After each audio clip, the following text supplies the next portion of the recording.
Welcome to Healthy Living. I'm Lori Johnson. Thanks for joining us today. Our topic is how to get older without getting sicker. My guest is Dr. Michael Gregor, who is a world-renowned physician, nutritionist, best-selling author, and his latest book is called How Not to Age: The Scientific Approach to Getting Healthier as You Get Older. Dr. Gregor, wonderful to see you. Thanks for being with us today. Thank you so much. It's good to be back. So this book is very science-based. It is based on lots and lots of research about anti-aging. And a lot of times when we think about anti-aging, we think about looking younger, which is definitely in the book, but also, and perhaps more importantly, how to avoid these age-related diseases and illnesses and chronic conditions. Yeah, my aim with How Not to Age was really to cover every possible strategy for, slowing down the aging process for the longest, healthiest life based on the best available scientific research. And the good news is that we have tremendous power over our health, destiny, and longevity. The vast majority of premature death and disability is preventable with a healthy enough diet and lifestyle. So there you go, diet and lifestyle. The book is very comprehensive, very thick, which I love. It's almost like a reference book because you don't have to read it from beginning to end, but can often go to, certain ideas and conditions that concern us. But, talk about, where we start as far as diet is concerned and why. Well, based on more than 100 dietary surveys done in the blue zones, which are areas around the world with exceptional longevity, if you look at the diets of the healthiest, longest living populations,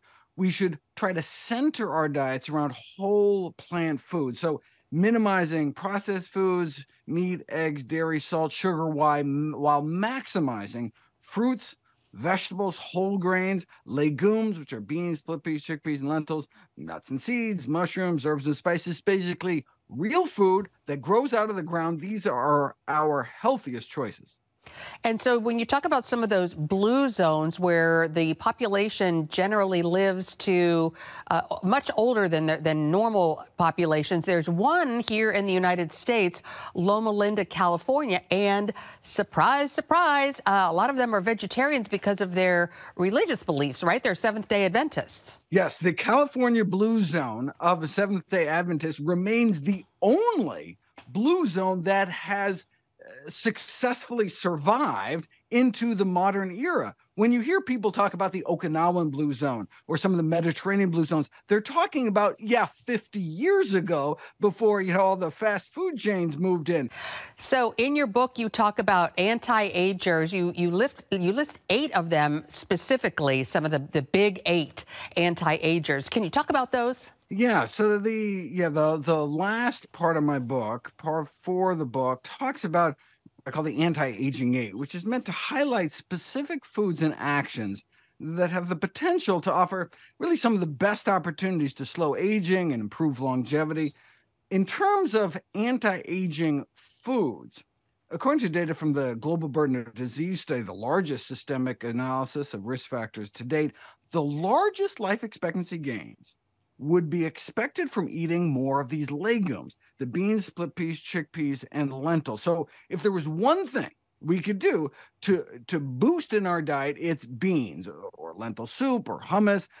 This is presumed to be because they're the most concentrated sources of prebiotics, the fiber and resistant starch that feed our good bugs, the probiotics like bifidobacteria and lactobacillus in our guts, which produce these beneficial so-called postbiotics like butyrate and acetate, which can reduce inflammation and boost immunity and improve muscle strength in frail individuals. So legumes really rule the roost on a per serving basis, though on an ounce per ounce basis, nuts are actually associated with the lowest risk of premature death compared to other food groups. So I recommend a palmful of walnuts every day. Dark green leafy vegetables earn their place in the anti-aging 8 as the vegetable most associated with a longer lifespan. The nitrates in greens can improve age-related declines in muscle and artery function, slow our metabolic rate, and the sulforaphane in cruciferous vegetables like broccoli and cabbage, cauliflower improve our immune function and boost the detox enzymes in our liver and airways. And if I could just mention one more food, it would be berries, which earn their place in the anti-aging aid as the fruit associated with the longest lifespan. I talk about the benefits of something called amla, which is Indian gooseberry powder, the anthocyanin pigments in berries, these bright, colorful pigments thought to be responsible for their benefits in terms of cognition, eyesight, inflammation, blood sugar, artery function, cholesterol. They do get cleared from our bloodstream within about 6 hours, though. So I recommend dosing every meal with either berries, hibiscus tea, which is a source of anthocyanins, or savory sources like purple cabbage or purple sweet potatoes, so we can get these anthocyanins through our bodies throughout the day. In the book, you talk about autophagy. Can you explain what that is and why it's so important and how we can achieve it? Oh, yeah. So autophagy is one of the 11 aging pathways. This is really the first section of the book that I talk about ways to boost anti-aging pathways and decrease pro-aging pathways. Autophagy is considered the primary system for cleaning the body from the inside out. Many of the kind of cellular detritus that builds up as we age may be contributing to the aging process. There are some food components that suppress this anti-aging process, such as acrylamide, which is found in potato chips and French fries, most concentrated. It's formed when you deep fry starchy foods. That can suppress autophagy. I encourage people to cut down on French fries and potato chips. Things that can boost autophagy is moderate physical activity, though it takes 60 minutes to really significantly boost autophagy. So we should really strive for, if possible, 60 minutes a day of moderate activity, moderate intensity activity like brisk walking. We can also try to consume at least 20 milligrams of a compound called spermidine, which is found in foods like mushrooms, tempeh, which is a fermented soy product, beans, and wheat germ. So adding wheat germ to one diet can help with this cellular spring cleaning process, which can help slow the aging process. And you also talk about these processes, these 11 pathways towards aging. So in the book, you talk about 11 different mechanisms that cause us to age and how to disrupt them. That's the whole goal, is to disrupt this aging process. And you talked about autophagy. What are some others? These are kind of the most promising strategies for slowing the sands of time. And I talk about the diet and lifestyle approaches that can be useful. Of course, the drug industries are interested in kind of pharmacologically manipulating these with a number of different anti-aging drugs, but all 11 can be moved, regulated with diet and lifestyle. So I talk about boosting the anti-aging enzymes and hormones, such as AMPK and FGF21, sirtuins, and telomerase, while suppressing the pro-aging enzymes and hormones like mTOR and IGF-1, also decreasing glycation, inflammation, oxidation, something called senescence, while preserving the autophagy I talked about, our telomeres, and slowing what's called the epigenetic clock.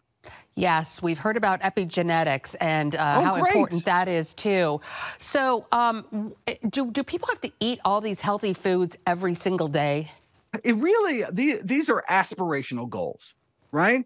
Look, it doesn't matter what you eat in your birthday, holidays, special occasions, but on a day-to-day basis, we really should try to center our diets around the healthiest of healthy foods out there, and that are these whole plant foods like fruits and vegetables.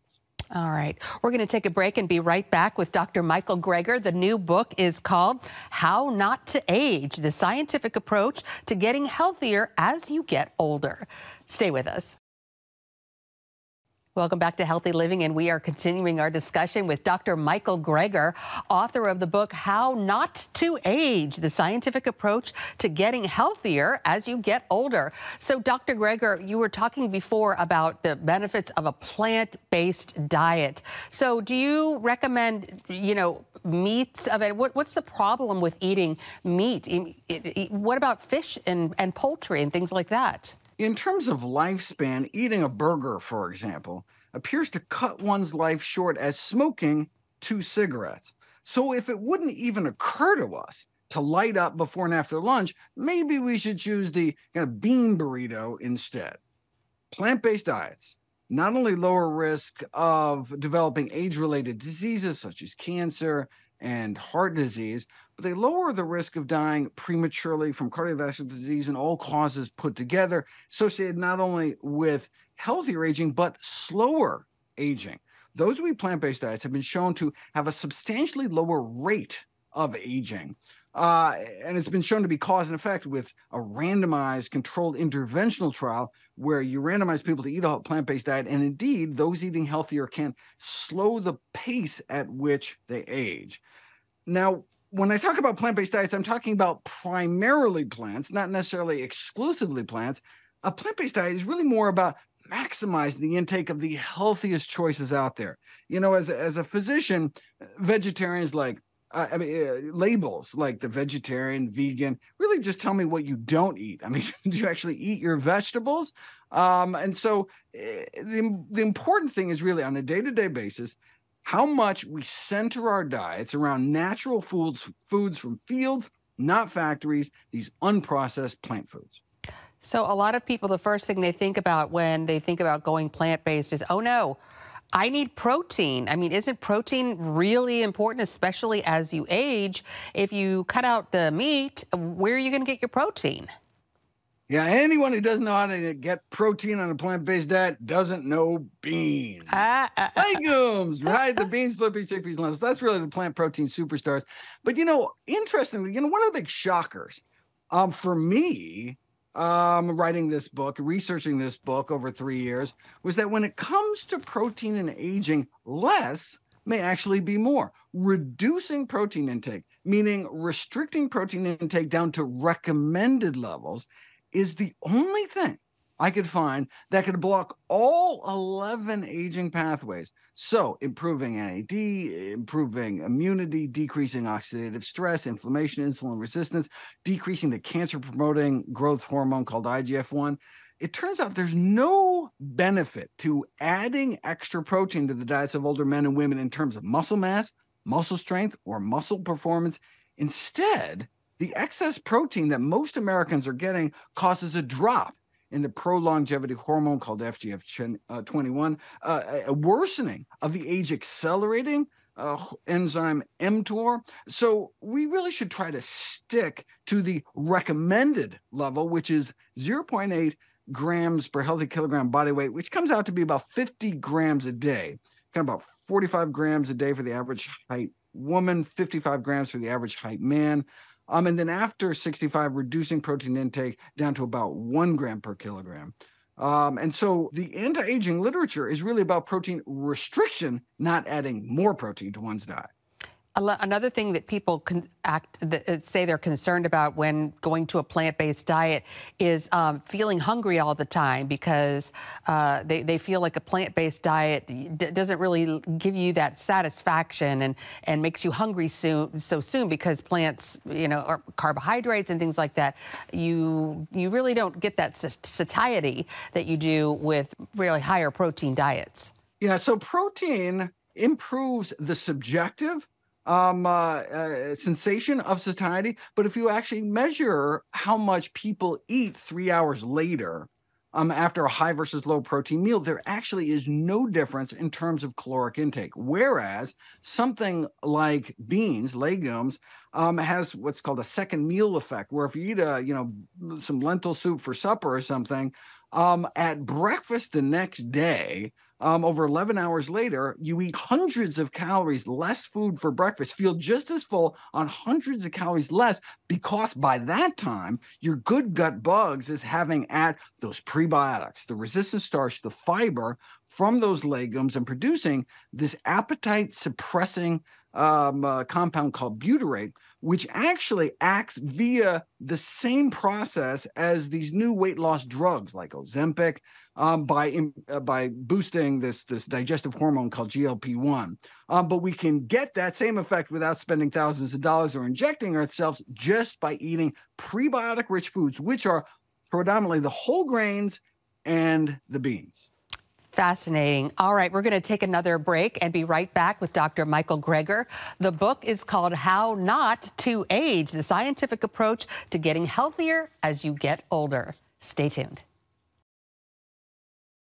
Welcome back to Healthy Living, and we're talking about how not to age with Dr. Michael Gregor, author of the new book, How Not to Age, the scientific approach to getting healthier as you get older, which is just so encouraging. I love it, and so much of it are things that we can do and with our diet. And, you know, it's not just about avoiding disease, it's also about looking younger. And you talk in your book about one of my favorite things, how to make your own vitamin C serum, which I buy. And boy, is it expensive. Boy, is it expensive. So both topical vitamin C and a compound called nicotinamide, also known as niacinamide, have been shown to reduce wrinkles and something called sallowness, which is a kind of a yellowing of the skin with age. But can be made kind of DIY, do-it-yourself, 2,000 times cheaper than retail by just mixing 3 grams of bulk ascorbic acid, which is vitamin C, into 30 grams of water, which is a little 1 ounce container. And so then you end up with a cost of about a nickel per ounce, as opposed to about like $130 per ounce if you buy it in the store. And then topical nicotinamide can be even actually more expensive, over $200 an ounce. But all you have to do is combine 1.4 grams of bulk nicotinamide, which you can buy online, to every ounce of your favorite skin cream, and just apply a pea-sized amount to each side of your face once a day for kind of like a 5,000% discount. So talk more. This is something that a lot of our viewers, including myself, are really interested in, about ways to look younger without plastic surgery. Right. You know, in terms of kind of topical treatments, you know, many of the so-called anti-aging creams really work no better than simple moisturizers when actually put to the test. The kind of gold standard of anti-aging skincare really is a daily facial moisturizer with an SPF of at least 15. Sunscreen. Protecting your skin from the sun is the most important thing we can do to maintain healthful looks. Sunscreen has been proven in randomized controlled trials to actually prevent visible skin aging. And about 90% of visible skin aging is due to sun exposure in people with kind of lighter complexions. There is a prescription-only drug called tretinoin, sold as Retin-A, which is applied topically, has been shown to reverse sun damage, but it may kill you. A small fraction is actually absorbed into the bloodstream and may increase the risk of premature death. There was a recent study that had to be stopped early because there were so many more deaths in the tretinoin group versus the topical placebo group. And so I would stay away from that.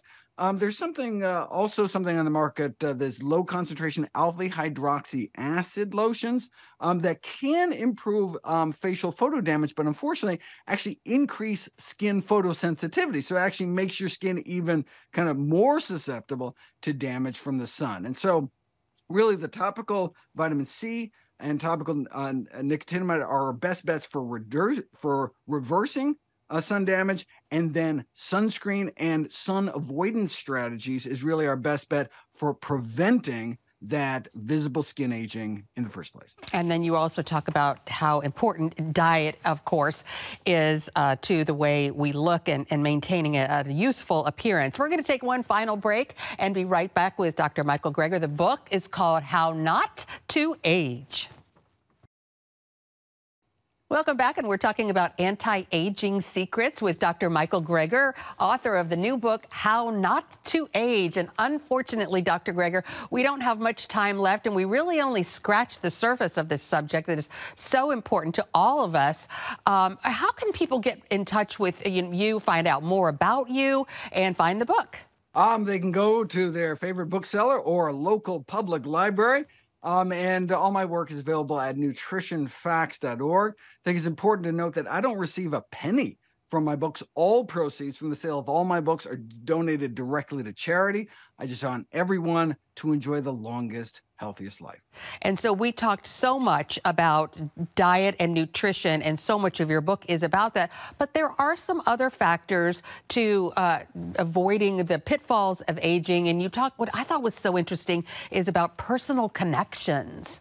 Yeah, social connectedness is one of the aspects of those blue zones beyond just diet that seems to be associated with healthier aging, although much of that is through lifestyle. So, the reason why people who are lonely tend to die sooner tends to be because of substance use, alcohol, tobacco, unhealthy food. So, that's good news. It's not the loneliness or stress itself, but rather the lifestyle that it leads to. So, one important thing I'd like to leave people with is, look, you don't need to make drastic changes. It's not all or nothing. Even basic, simple, common sense lifestyle factors can enable you to live literally a decade longer, even starting in middle age. Not smoking, not being obese, eating more fruits and vegetables, regular exercise. It's never too late to stop smoking, to start moving, to start eating healthier. You have the power.